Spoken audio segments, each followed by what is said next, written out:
Other day after the storm, and guess what? We struck out, and unfortunately the live stream cut us short.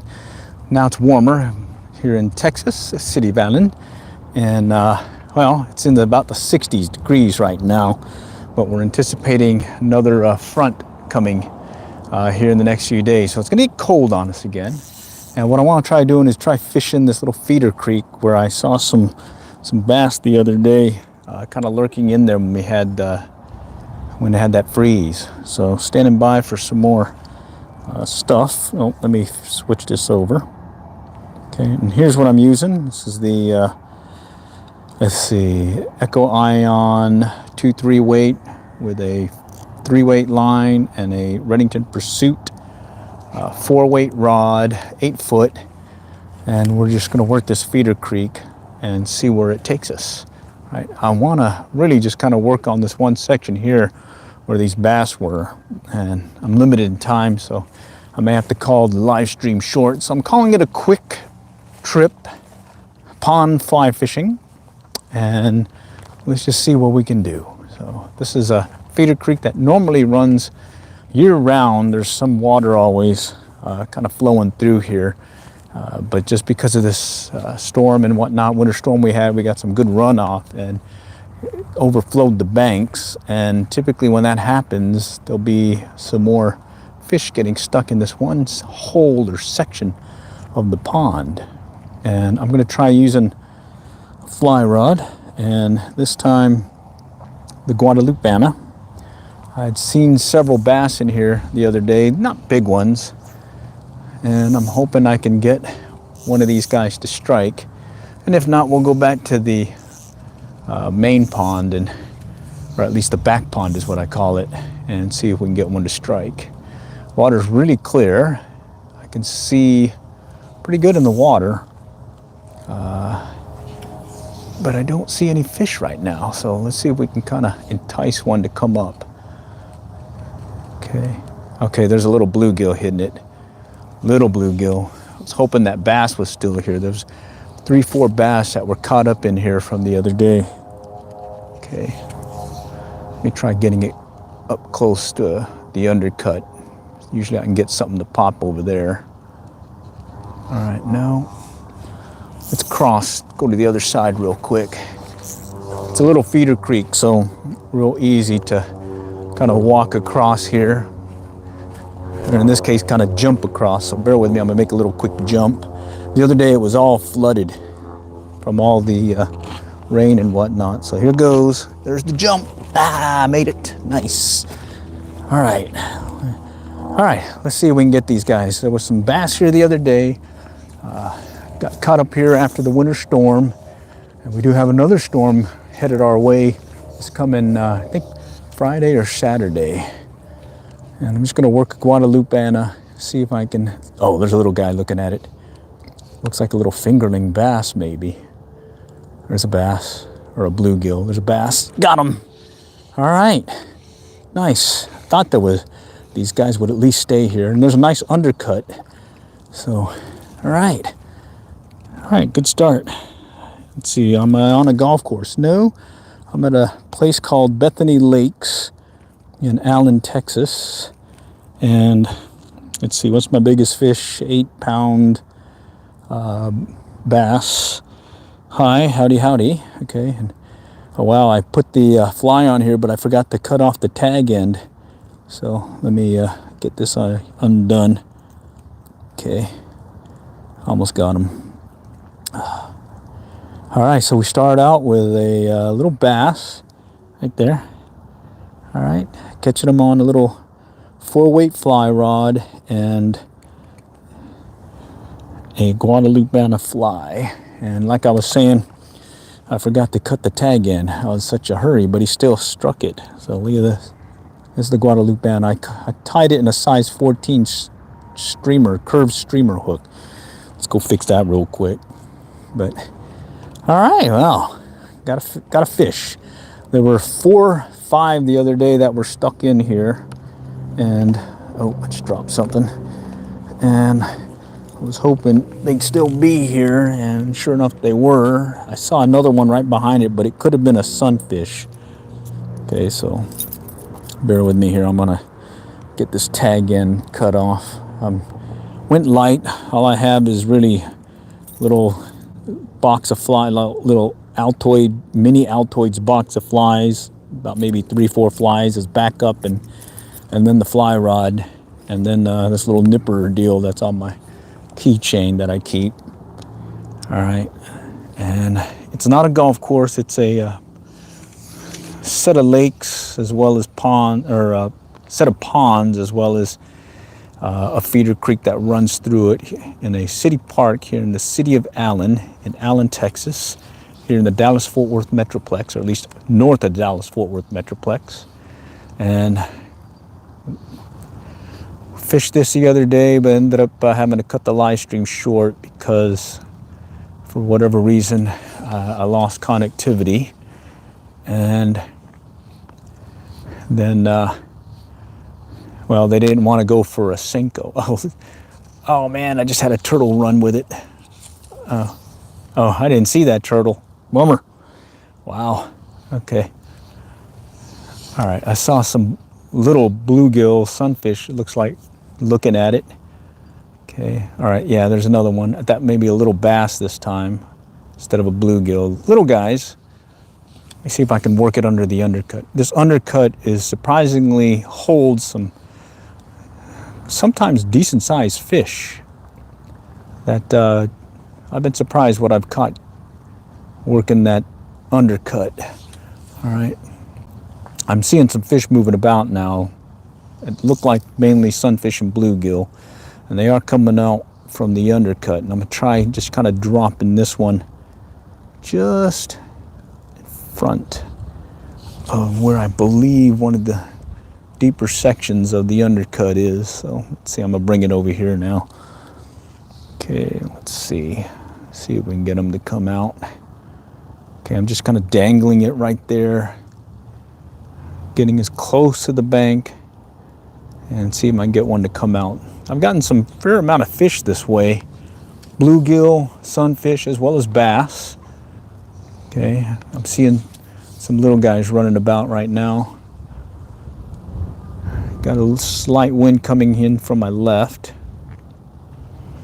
Okay, I got it dangling just in front of the undercut. Come on, let's see if he'll come out and hit it. All right, and this little Guadalupeana mimics little bait fish as well as maybe an emerging insect or something, but I find it's been pretty effective over the years. Works really well on trout, and it stems from a fly from the Guadalupe River made by Lefty Chavez, fly fisherman who tied these flies in a bigger size, and mine is just a variant of it, going with a size 14, size 10 hook, size 12, kind of mix it up some. All right, I think that's all I'm going to get out of this feeder creek right now. I was hoping those other bass were here, but they may be back down. So let's go over here to the mouth of the feeder creek as it goes into the back pond. But before we go there, let's drop at this one spot just to check it out. Okay, let's see if I can drop it there. Every once in a while, as I move this through, I'll get one to pop out and hit it. Okay, no, doesn't look like it this time. All right, let's go over here. Okay, and yeah, we're gonna have another storm coming through here in the next few days. So I'm trying to take advantage of today's 60-degree temps and get out here and maybe catch another fish. I've already caught one now and released it, little bass. Here you can see the water's gone over the bank from the other day. It was past that and all, and it's really muddy. Shoot.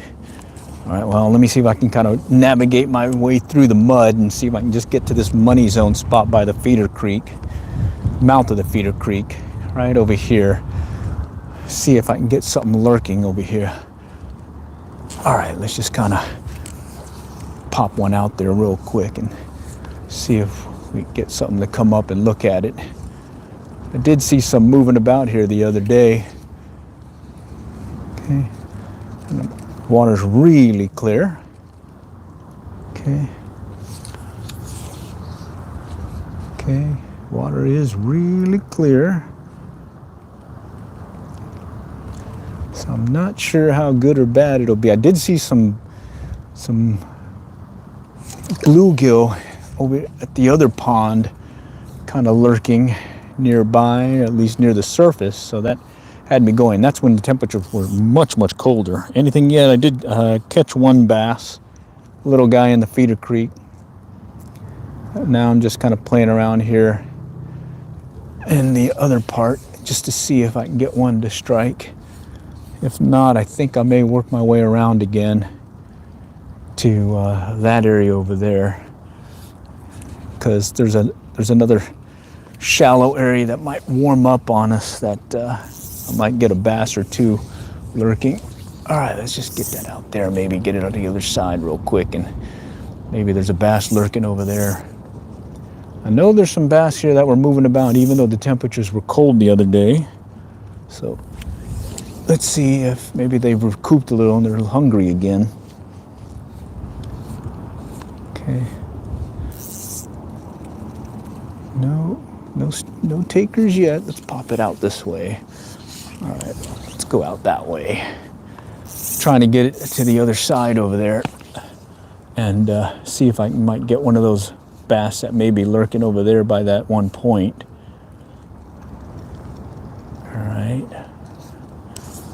All right, let's go and run to the culvert. It's another deep spot that usually holds a bass or two and bluegill. Only thing is you got these turtles that like hanging out there too, and they'll just jump in the water and spook them. So let's see if I can kind of sneak my way over there real quick and see if I don't spook anything. I'm coming up on it now. They're the turtles. Y'all can see it out there. Okay. All right, clear my line. I'm gonna start off a little bit further back so I don't spook anything.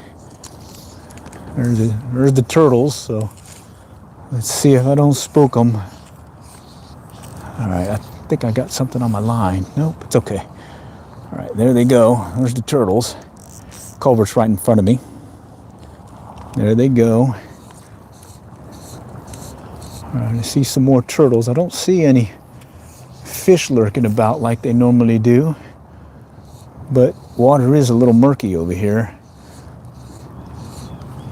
But let's just kind of work it slow. Come on, come on. Come on, Ghost Rider.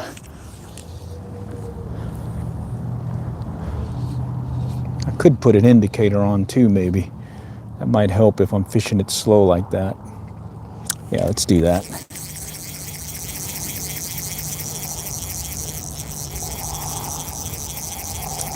So far, one little bass. Okay, I'm gonna bring this up.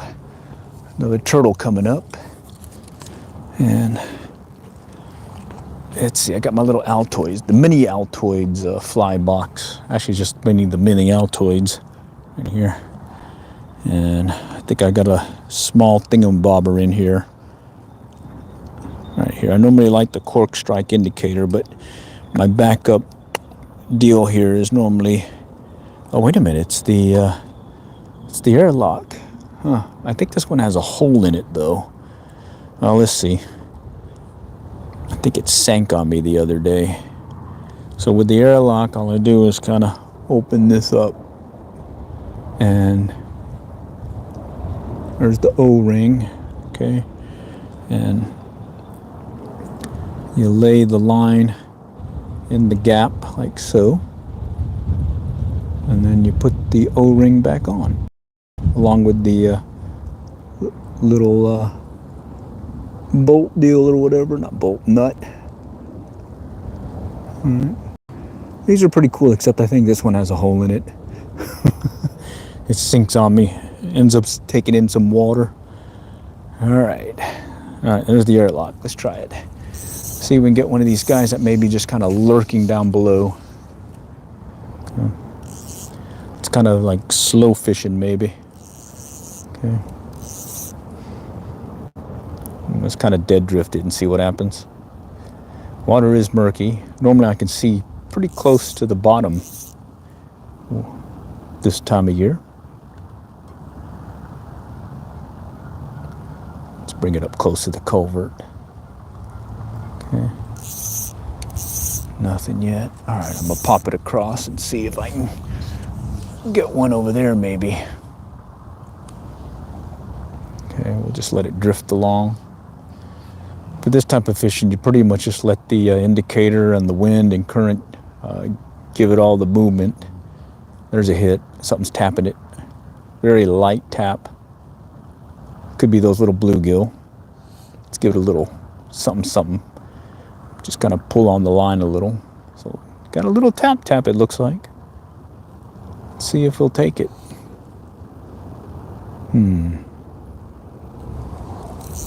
Okay. Doesn't look like he wants to commit. Let's go pop it out across again. Let's try there. And we'll just kind of let it drift again.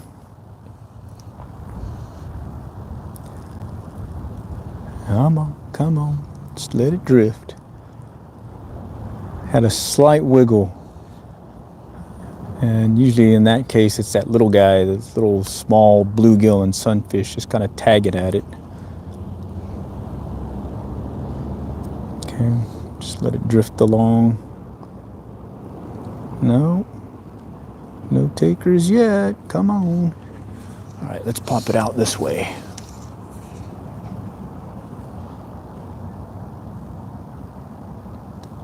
Okay, I'm gonna let it drift along. Just a slow, slow presentation.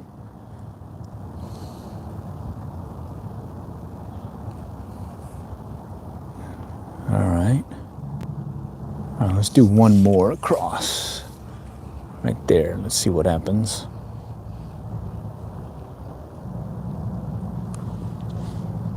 Okay. Just a slight quivering. Well, there's a turtle now. Missed turtle. Let me drag it slowly. Kind of drag it slow across. Okay, still no takers. All right, and just doing a quick trip here. So, really intending just to get out and get the line wet in preparation for this next storm coming through. Well, I'll be probably getting some cabin fever here in a moment. Let's see. Hello from Puerto Rico. Hoping you have a great fishing session. Oh, yeah. It's always great to get out, even if I ain't catching anything. Well, I wouldn't say that all the time. But anyways, yeah, I'm having a great time. Quick trip. Don't have all day, but do have probably about 30 minutes, if not an hour, to play around before I got to call it. But hopefully we'll catch more than just the one. One little bass, little guy, on Guadalupe. Okay, all right. Let's go find another spot here real quick. Okay. So over there where we were, and you caught that one bass, it's over there by the feeder creek in that one hole that they tend to lurk. And I went for this little Guadalupe fly. Oh wow, I forgot to tie off the tag in on the tippet ring. Let me go clear that off. And let's work our way across here, and you can see the pond is pretty much over its bank where it normally sits, and that is from all that rain and snow that we got here in North Texas. And things have warmed up again. We're back in the low 60s, and I'm anticipating that another round is coming our way this weekend. And so I'm like, let's go on and get out here. And what I want to try doing is a drainage deal up here, just at the end of my fly rod, cross over there to the other bank, and that's usually a nice place to try seeing if there's anything lurking, as well as over here by this other culvert. Here, it's more like a shallow, flat section, gentle slope, And usually during different times of the year, it's bluegill, sunfish kind of lurking in here. And then come February during the bass spawn under these cypress trees near the cypress knees, all along there, just look for those beds, and you got yourself a potential bruiser or two working that area. 2-weight, 3-weight. It's a 4-weight fly rod, but a 2-3-weight fly reel. All right. It's a 4-weight Echo Iron or 4-weight Redington Pursuit. It's my beat up rod that I've been keeping nearby so I can do these quick trips. All right, got some duckies. And you can see over here some of the debris when it went over the banks, and you can see down here where it's gone over the banks earlier this week. And then back over here is where I saw some bluegill kind of lurking about, even though the temperatures were in the 40s. I mean, it was still cold. Ooh, chilly here. Okay, and I can just barely see the drainage, top of the drainage deal. So I'm gonna see if I can cast this Guadalupeana there and maybe get one, maybe a bass or bluegill that's still lurking there, waiting for a morsel to eat. Okay, and just kind of drop it in there real quick. Okay, I just got it right on the edge where that drainage deal is. I'll just kind of let it drift slowly and see where that takes us. Okay. Don't see much movement. All the movement I saw so far has been over there by the feeder creek. All right. But who knows? There could be something lurking over here. Okay. No? Okay, I'm gonna let it drift a little. Okay, nothing yet. All right. Okay. All right, let's kind of work our way over now. Pop it out this way and see. May take it out a little bit deeper just to see, you know, make use of this indicator, take advantage of it. Okay. Oop, got the wind kicking up on me. Let's go pop it out a little bit further, see where that takes it. We'll try here, and then I want to go back over here by the other culvert that goes into the main pond and see if I can get something to strike over there. Usually there's something lurking over there because the water that's draining out of this pond goes through this drainage deal back under this sidewalk and takes it into the drainage deal. So yeah, let's go ahead and try that real quick. And on times I've gotten a fish or two just kind of lurking right over there. So let's see if that's the case. All right, bear with me. We got some wind. I'm headed right into the wind right now, and then I got a couple of swans that are clobbering the area. I don't know if they're gonna want to play or not. Let's see. Oh yeah. Ah, great. Let's go this way and come around. Yep, these guys tend to be territorial, but if you just kind of walk along a little bit and just kind of mosey in there, they walk off. See? See? You just kind of walk along. They will chase you if you get crazy. All right, let's try right here. Yeah, there's the culvert here, two little culverts that's draining the back pond into this pond. And I've been surprised by many a fish lurking right here. So let's see what happens. Okay, I started fly fishing about 6 months ago here. I use mostly streamers, live near shore, so, oh, nice. Love to be doing that. We're unfortunately here in North Texas. We'll go to the Galveston coast, or Texas coast, go there by Galveston. It takes about 5 hours to get there here. once or twice a year, hit the Texas coast. So that's my fix of saltwater fishing. The rest of it is mainly pond fishing as well as river fishing for freshwater fish. So, but hey, it's still fun. Come on, come on. Let's see. Oh, there's a turtle. Turtle over there. He's looking at me. Howdy, howdy. Okay. So far, just the one bass. Holy cow. Got to get more than one fish in this quick trip. I do remember catching some crappie here in the past, years ago.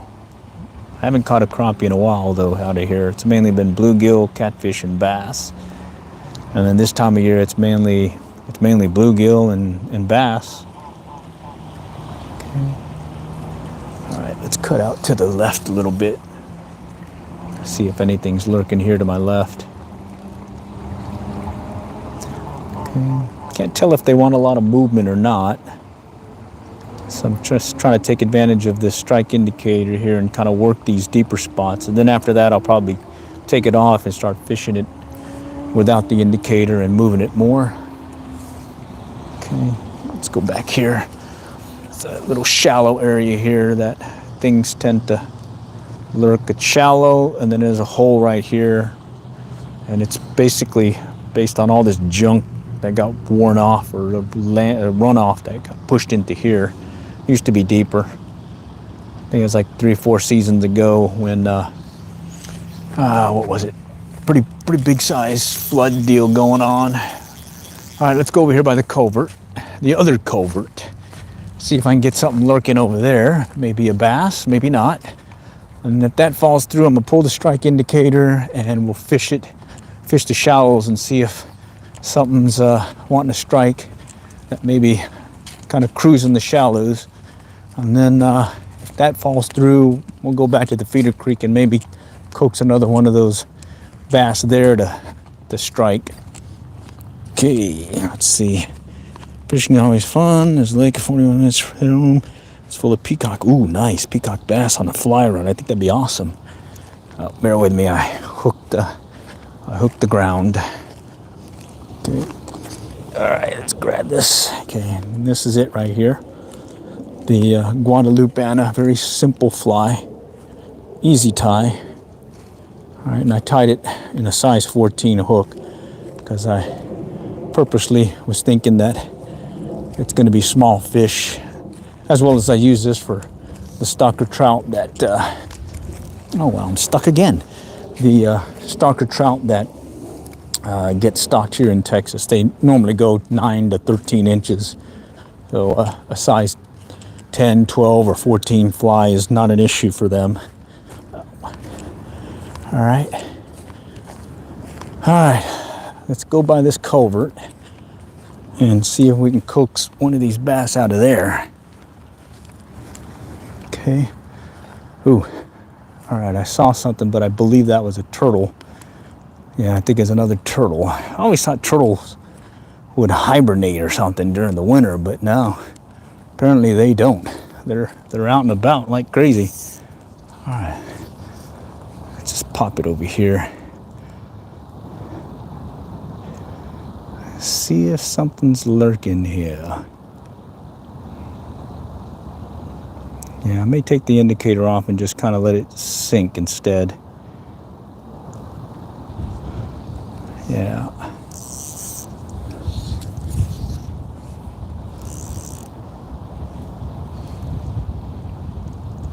Yeah, let's take that off. Only had one little nibble thing to it, and then it gave up, so yeah, let's go ahead and take the indicator off and fish, just fish it wet. Okay, so I'm popping the airlock indicator, and let's go put it back in my mini portable quick trip fly box, little Altoids mini can. All right, and let's walk it this way to this area here, just by this other cypress tree, and work this shallow area. It's like a shallow flats area that as things warm up, the fish will kind of come into this area and wait or look, cruise the area for food. And I'm hoping that maybe that's the case here. So let's get it started. All right, let me start out over here to my left, over there by the tree. And we just kind of do these short pull retrieves.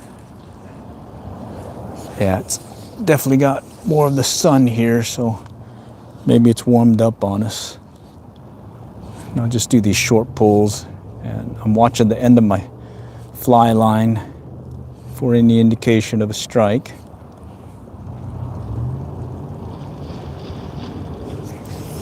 Okay, let's go back out.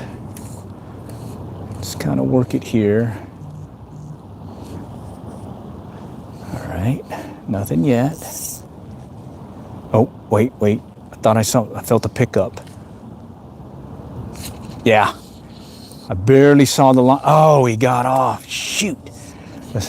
Yeah, man, it was a very light pickup. I saw the line hesitate. And I didn't set the hook initially, but then I set it on the second hesitation, and that's what got him. But of course I didn't sand him, so that doesn't count. But let's see if I can do it again. So I'm watching the end of my line, looking for a hesitation in the line, if not a pull on the line or quiver, shiver, whatever. And yeah, it was just a slight hesitation where something picked it up, and well, I missed him. Bottom line, I missed him. So let's see if we can get him to strike. Okay. All right, and I definitely use my fly line a lot to help me tell if I get a strike. I don't have my polarized glasses on. That's probably would have helped, but normally I do bring polarized glasses, and I can also see into the water as well as see my line better. And just that basically early warning that you're getting a strike, even a little small subtle strike, makes a big difference in getting that hook set. Okay, because sometimes they're not going to hit it hard. They're just going to, especially in these colder months, the strike may not be this vicious strike or one that you get during the warmer months. It may be just, well, your line just hesitating on you as you're bringing it in. Okay, so let's see if we can find something else to strike. It was on there briefly. It felt like a bluegill is what it felt like. I didn't get a glimpse of it.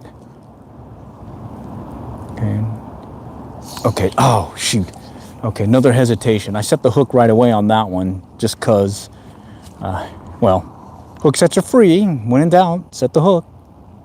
Okay, so I'm going to try it again. I'm just doing it's one of these swinging retrieves like so, and I'm pulling on the line at the same time. And while all that's happening, I'm watching my fly line. And since I got a heads up that the strikes may not be these big strikes and whatnot, it may be just a light strike. I'm looking to set the hook if I see that hesitation. All right. Okay, so let's try it again. Just slow movement, keeping the line or keeping the fly moving. And I'm watching for a hook set. There we go. Oh man, I missed him again. That one actually came out a little bit too on me. Oh geez. Okay, that's fishing. Let's try this again. Cast it out, slow retrieve back, just the swinging, pull the line as well as swing the rod, and watch the line, the end of my fly line, to see if it gets pulled forward or hesitates. Okay, nothing that time. All right, let's go back out this way. Okay, we'll try it again. Slow movement. Come on, fishy. Talk to Miss Smalls.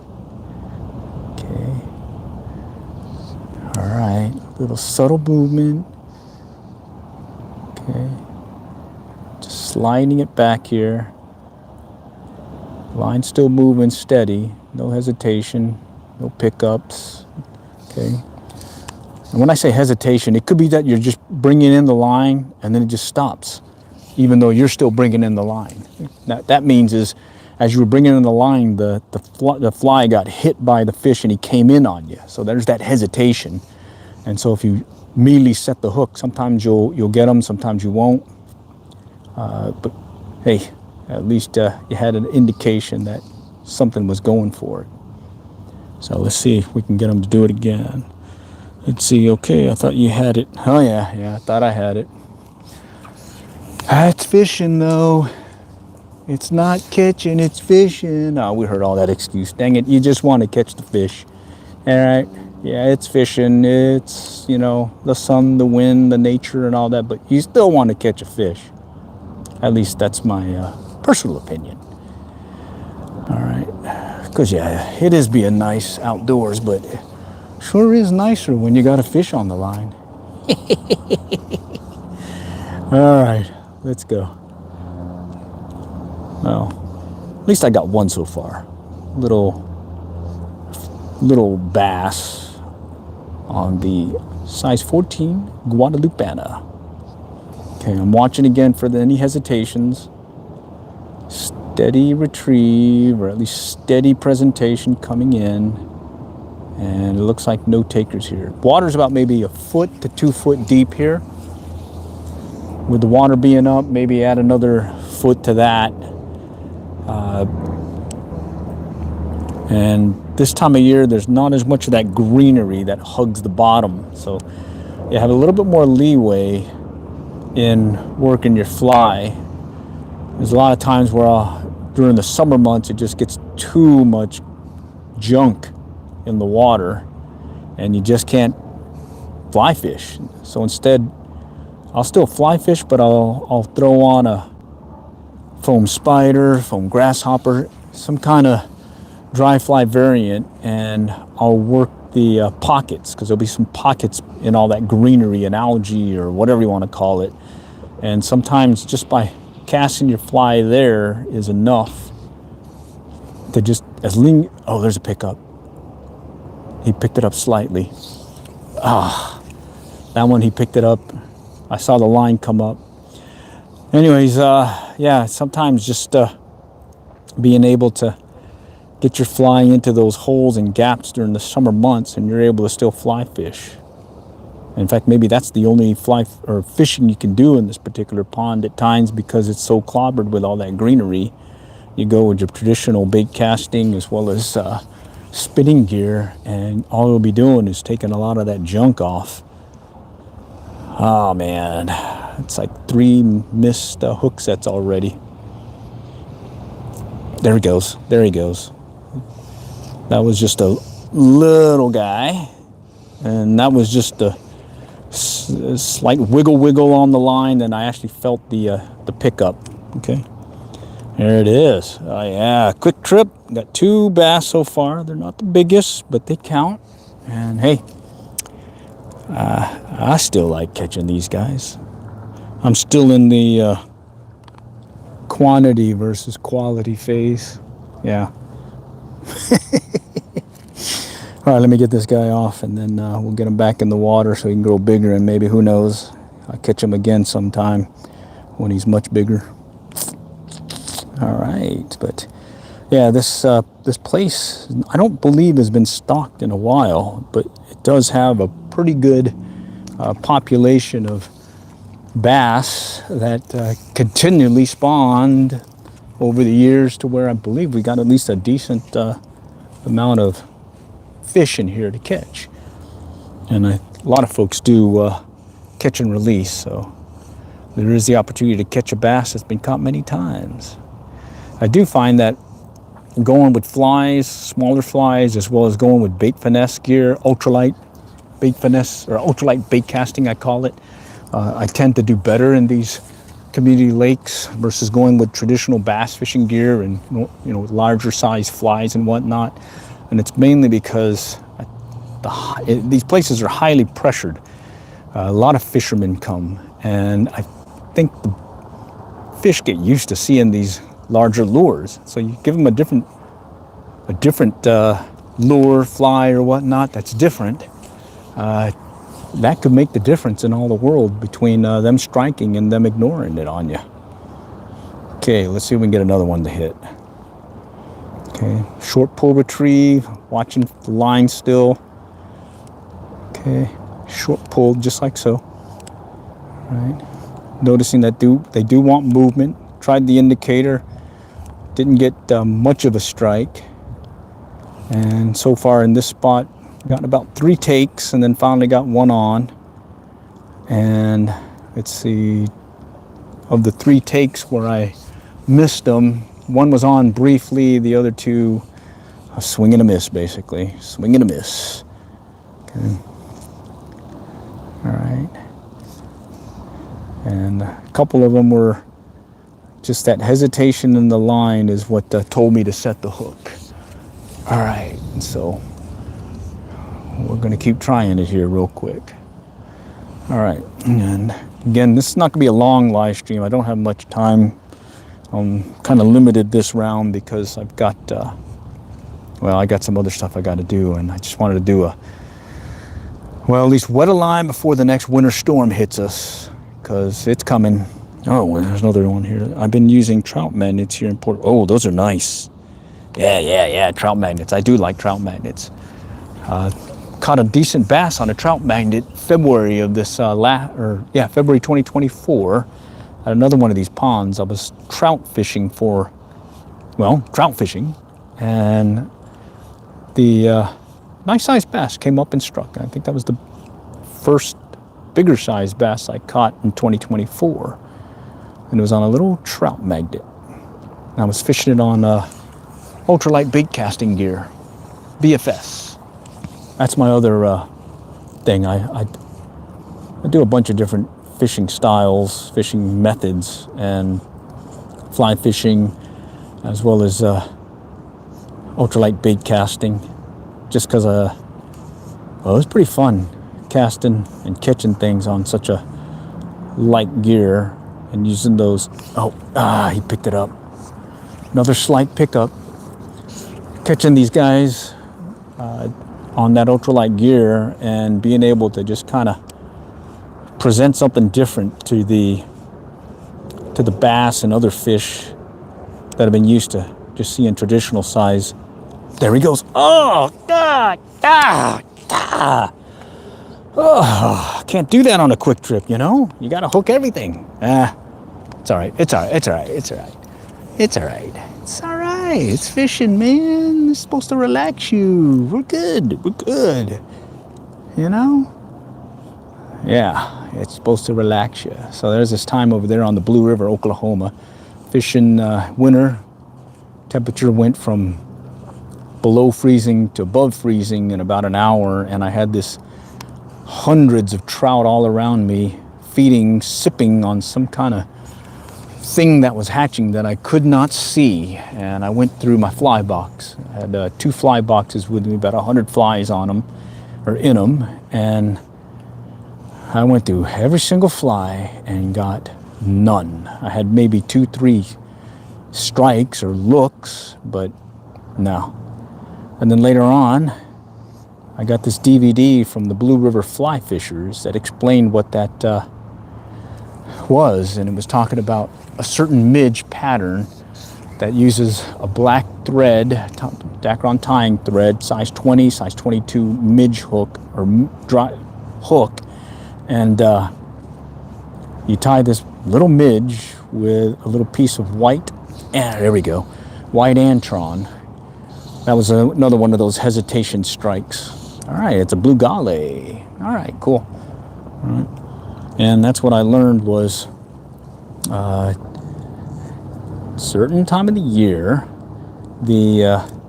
when the temperatures go from below freezing to above freezing, there's this one insect or some bug hatch that occurs. That's the small size 20, 22 size midge that's all they're going to eat. And that's what they were doing. They were just eating these tiny midges, and everything I had was not that pattern. So, lesson learned. What do you think I carry in my fly boxes when I fish now? I have at least a size 20, 22 midge of that pattern. And that has helped many times, especially when I come to that situation where temperature's gone from below to above freezing, and I see these trout actually sipping at something just under the surface, and they're taking this fly, or at least they're feeding on this insect. So yeah, the only hard thing though is keeping a decent sized trout on your line using that size 20, 22 hook is very hard. All right, let's see if we can get them to do it again. Let's see. That last one was a hesitation to line. I set the hook. All right, and that's pretty much been all the ones I've been getting so far. So just dragging it slowly. I can see my line, end of my fly line. That's what I'm really keeping an eye on. And it's where the fly line meets the leader. And I'm using that as an indication of a strike.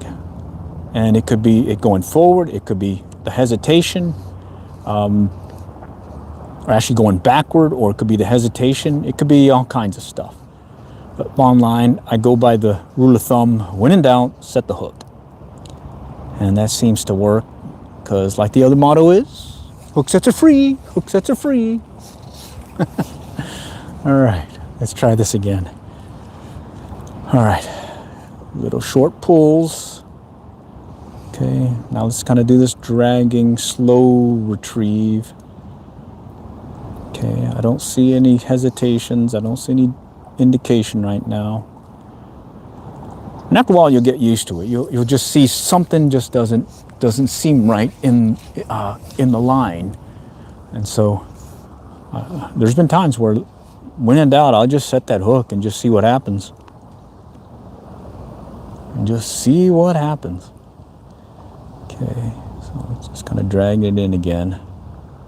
Okay, and yeah, when you see that hesitation, and the reason why I know that is usually the case, I fish some of these clearer waters, especially the feeder creeks, and you'll see these little bluegill, little bass, just kind of tap at your line, and when they're hitting it, as you're bringing it in, you'll see the line go slack or hesitate, is what I mean. And that's what I mean by, or that's what's happening when you see your fly line as you're reeling it in or retrieving it in slowly, and you see that hesitation. What he's done is he struck it, and now he's caused the line to go slack. And to me, set the hook and see what happens. So let's try that again here. Okay. So bluegill here in the shallows, working Bethany Lakes here in the city of Allen, just north of the Dallas-Fort Worth Metroplex. This is the City of Allen Fishing COAF Field Team channel. We also host a podcast, realcastfishing.net, and you'll probably hear this version. It's on Spotify at some point. I've got several other ones I got to edit. And I just moved our podcast to Spotify because I do like the ability to also include video in Spotify. Previously, our other host only did audio. So sometimes I'll be out here doing this, and, well, there's some things that I'm saying about what I'm showing you, and it may throw a few folks because you can't really see what I'm talking about. So I kind of like that Spotify format. Do check it out, Real Cast Fishing on Spotify. And it's basically partnership with COAF Field Team, City of Allen Fishing Field Team. All right. Right now, I'm the only one on the team. There used to be 5 of us, but they got married, they got kids, they moved away, they got other jobs. I figured eventually they'll come back to fishing. Oh, shoot, missed it. They'll come back to fishing once the once they get out of that phase where you got to take the kids everywhere because of whatever sports, school activities. Basically, when they go empty nesting, they'll come back. They all come back. You know what I mean? All right. Well, I said we only had a few, like an hour or so, or 30 minutes or an hour. I'm going to try this cast here, finish this one out, and then let's go to the feeder creek and finish out over there, see if we can get another one of those bass that are lurking over there. So if you have just joined, just be aware I will be reposting this in an edited form, both on the YouTube channel, COAF Field Team, as well as on our podcast, realcastfishing.net. All right. And yeah, do stay tuned. And we are on Spotify. I think we're on some other stuff too that ever feeds to it, but Spotify is the one that has the video portions of it. And yeah, it's just been recent. Just started that this past week, in fact. All right. So you can see where the water is over the banks. It's starting to get back to normal. Where those signs are that are in the water, the bank normally goes past that by another foot or two. So it's definitely above the banks. And let's go ahead and try over here real quick. And then let's go to the feeder creek. So we're going to work the mouth of the feeder creek and see what happens. And then we'll go to the feeder creek and work that one spot where I caught that one bass, and where earlier this week there were there were more bass. But I figured since everything's kind of receded a little bit, they may be out of there now. Let's try here real quick. This is an area that's flooded. Maybe let me get it out past the sign and see if I can work one in, maybe. Who knows? Who knows where the cold wind blows? All right. Let's watch for a strike.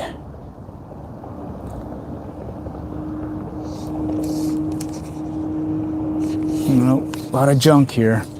I may need to go ahead and go back to a spot that doesn't have near as much junk. It's pretty shallow. I can see the bottom. I'm gonna work it a little bit faster too, just to keep it off the junk. Okay, nope. All right, let's go back this way. All right.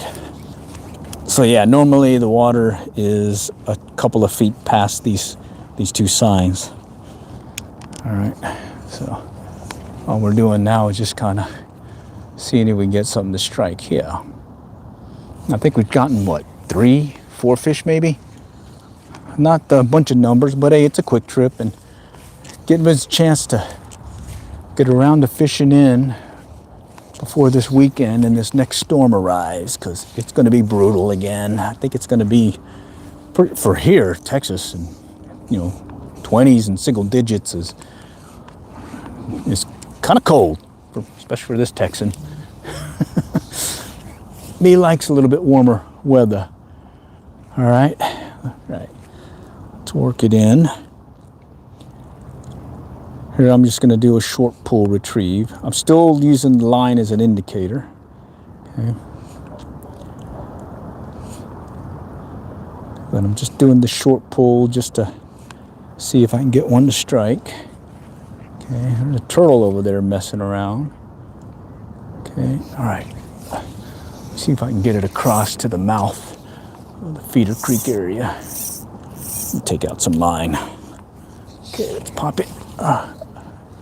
No, didn't like that one. All right, I'm too close to the concrete section, and there's a turtle here. Get that turtle out of the way. All right.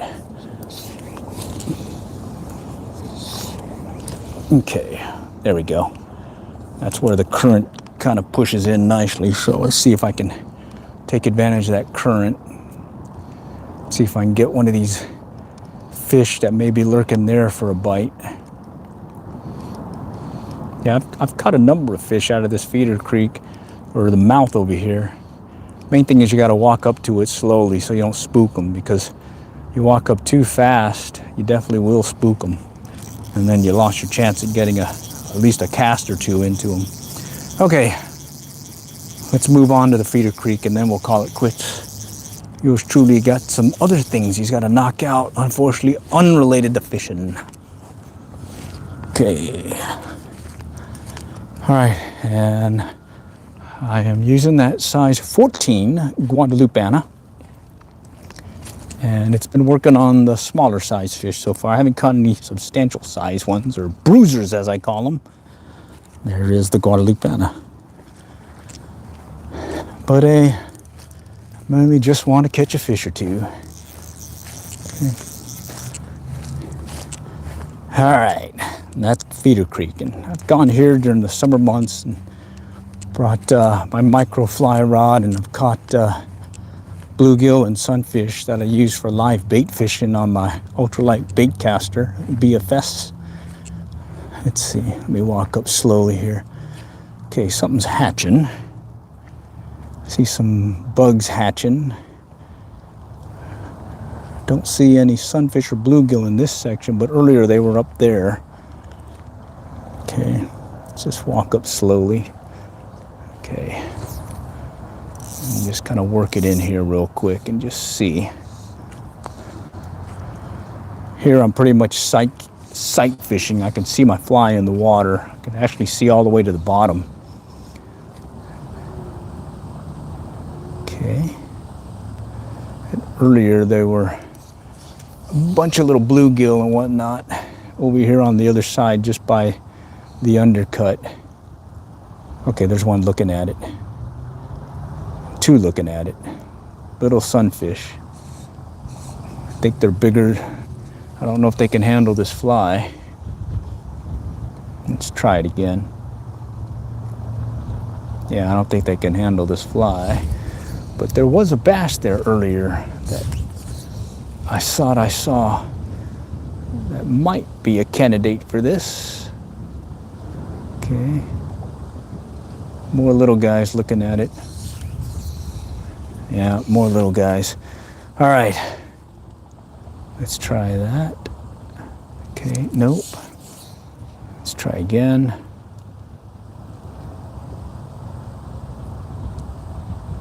No takers there. Come on, I got it right near the undercut. I'm letting it sink and I can see it slowly dropping. Yeah, it's a little guy, little bluegill. All right, let's try one more spot. Over here by this bridge, although it's really shallow, there's one section that is surprisingly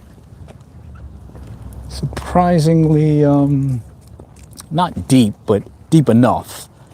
And in there, there's an undercut that I've caught some sunfish, and where they just run out of this little hole. All right, so let's see if that's the case. May not be the case, but hey, we're here and we might as well try it. Okay, and you can see it's really shallow. But right up here, I'll just kind of work my way. I've caught fish in here before, these little guys. Actually done some of that micro fishing where I use get this size 32 hook, and I've caught some fish in that manner. Let's see. Oh, the undercut's covered. These leaves have really clobbered it. Ugh. I don't think we're going to get one to hit there, but let's see. So what I'll do is I'll kind of drop it right here in front of this one spot. And believe it or not, sometimes there's a little sunfish or two kind of lurking right in that hole. They'll come out of the undercut and hit it, but all these leaves are kind of clobbering everything right now, so I don't think I'm going to get one that way. So let's go and cast to the other side and see if I can get it at least up here. See if one will run out. No. All right. Oh, it was worth a try. Okay. All right. Let's go back to the feeder creek. We'll do one last go before I have to call it quits. But I do appreciate you guys joining today for well, I call it pond fly fishing quick trip. 30 minutes to an hour, maybe slightly more depending on how it goes. I do get pulled into some other stuff that I've got to run and take care of, so that's why I didn't do a full live stream. But hey, I just wanted to engage with you guys and let you see what I'm seeing, at least before the next storm arrives. All right. Okay, let's go over here real quick. Jump across real quick and try from the other end. You gotta get from the angle of the sun, I got a better view of what's down below.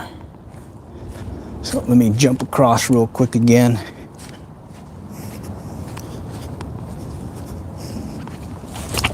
Okay. All right. Let's see. And I'm standing off about 15 feet back. Oh, there's a bass. 15 feet back, there's my shadow. And I'm on a hill-like deal, overlooking it. Okay, there's a bass lurking there, but it's a little fingerlinger. A fingerlinger. Let's see if I can get his attention. Okay, fly's dropping just to the left of him.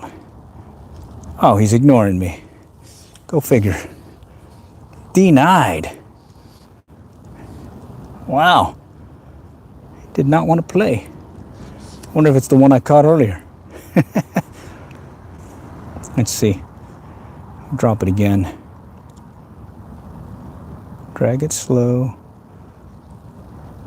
Okay, there's a little sunfish coming behind it. Bluegill. He's running up to it now. Now, he's little. Let's go back here. I don't think he's can handle the hook on this one. Oh, there's a bass going to it. I think, no, that wasn't a bass. Oh, there's a bigger bass though. Oh, he just swiped at it. Oh man. Okay. All right. Okay.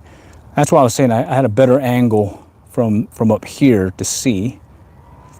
Okay, so there's a slightly bigger bass in there that was actually chasing some other fish.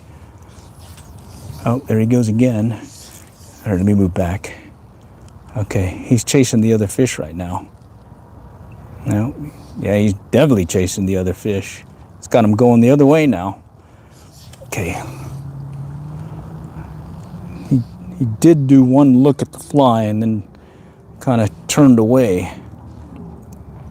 All right, let's see if I can get it back in there again. Okay, come on. Let's end it with another fishy. Okay. Oh wait, I see something this way. Let's go this way. See if I can get somebody's attention here. Let's do a little shaky shake retrieve. No takers there. Okay. Let's take it up past everything and then I'll bring it in. Okay. There's something chasing some bluegill real quick. Nope. I don't know where that one went. Okay, let's go back here. Okay.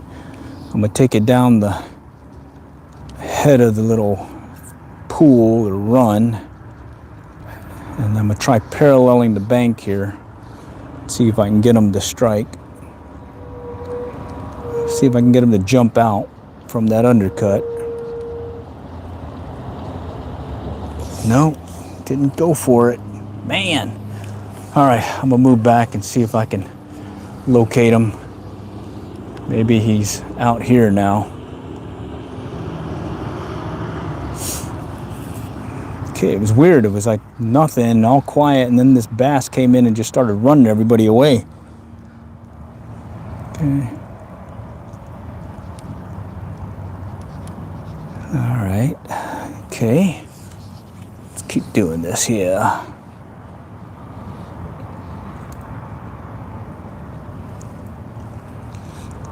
Come on. Yeah, I think he's denied me. All right. Well, hey, appreciate y'all guys joining today. I'll get the edited version of this out, so you can skip all the, well, the edited version that I'll be posting on the Spotify deal. And then other than that, appreciate you guys joining, and maybe you can come back again and we'll engage with another one of these little live stream, mobile fishing live stream dailies. All right, all for now. Next time we'll catch y'all later. Good luck and good fishing.